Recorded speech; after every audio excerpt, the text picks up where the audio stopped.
Bonjour Jean-Paul Nico, merci de nous accorder cette interview pour VHS TV.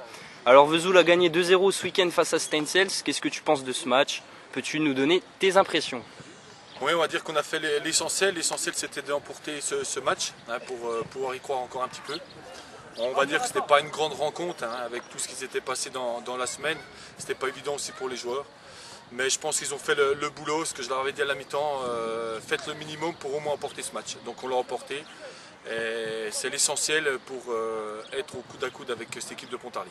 Voilà, Pontarlier qui a fait un match nul donc ce week-end face à Neuve-Maisons, 2-2.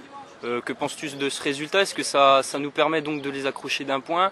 Est-ce qu'on va donner tout notre maximum pour essayer d'accrocher cette troisième place dans le groupe C de CFA2? Oui, c'est l'objectif. L'objectif du club, c'est bien évidemment de finir premier club amateur du groupe.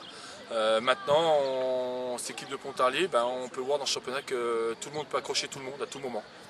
Mais ça reste une bonne équipe de Pontarlier. Ils ont 3 matchs à domicile sur les 4 qui restent. Donc ça va être difficile avec nous un gros calendrier. Mais je pense qu'on peut y croire. Si les joueurs pensent qu'à jouer au foot et durant les 4 derniers matchs, on peut aller chercher cette équipe de Pontarlier. Il faut qu'on finisse cette saison en beauté, même si on sait que Strasbourg finira devant, à nous de ne pas avoir de regrets à la fin. Voilà, puis on a un déplacement donc ce week-end, samedi à Dijon, une belle réserve quand même. Je pense qu'il y aura peut-être un peu moins de pros vu leur position en Ligue 1 cette année. Comment abordes-tu le match qui arrive? Oui, c'est sûr que c'est jamais évident d'aller jouer à Dijon. Bon, ces derniers temps, ils mettent une équipe jeune, des joueurs talentueux, mais jeunes. Donc à nous d'aller faire là-bas un gros match pour pouvoir prendre les 4 points. Mais il faudra avoir un grand Vesoul pour espérer prendre les 4 points à Dijon, ça c'est sûr. Ils ne vont pas rentrer sur le terrain et nous laisser les 4 points, à nous d'aller les chercher.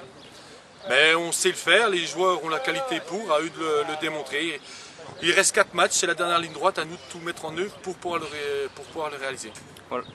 Et je voudrais mettre une petite aparté suite à ce qui s'est passé cette semaine au sein du VHS.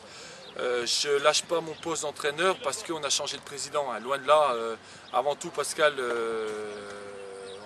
on est amis dans la vie. Maintenant j'ai pris la décision de passer la main et à un moment donné ça faisait 3 ans que j'étais en poste. Peut-être que le club a besoin de quelqu'un d'autre aussi. Et voilà, mais ça ne veut pas dire que Jean-Paul Nico quitte le VHS. Ça fait 22 ans que j'y suis, c'est mon club de cœur. Et ça restera toujours mon club de cœur quoi qu'il advienne. Mais c'est surtout pas qu'on arrête de raconter des bêtises, c'est surtout pas suite à la présidence de Pascal Donzelot, loin de là. Loin de là. J'y reviendrai un peu plus longuement dans une quinzaine de jours je pense, mais il faut que les gens s'enlèvent ça de la tête. Et qu'on arrête de parler ou de dire ça va être une solution en interne, une solution en externe. Non, il y en a un qui travaille dessus, je pense c'est le président, c'est Pascal. Donc laissez-le travailler dans la sérénité et surtout arrêtons d'allumer les feux quand il n'y en a pas besoin. Le VHS se porte bien, il y a eu 2-3 soucis, on ne va pas le nier comme dans tous les clubs de foot, parce que ceux qui n'ont pas de soucis, je pense que ça n'arrive pas, Maintenant, tout va rentrer dans l'ordre et je pense que le VHS va rebondir encore plus fort qu'il ne l'a été. Et voilà. Donc c'est tout, c'était une aparté que je voulais dire. Et je souhaite une bonne semaine à tout le monde. Et j'espère qu'on aura une carte à jouer contre Schittigheim dans 15 jours à domicile. Voilà, Schittigheim à domicile, donc au stade René-Aulogne. On vous attend nombreux, bien sûr. Les supporters pour ces derniers matchs du groupe C. Merci à toi Jean-Paul de nous d'avoir accepté cette interview. On te retrouve donc dans les prochaines semaines pour d'autres interviews. Merci beaucoup. Merci.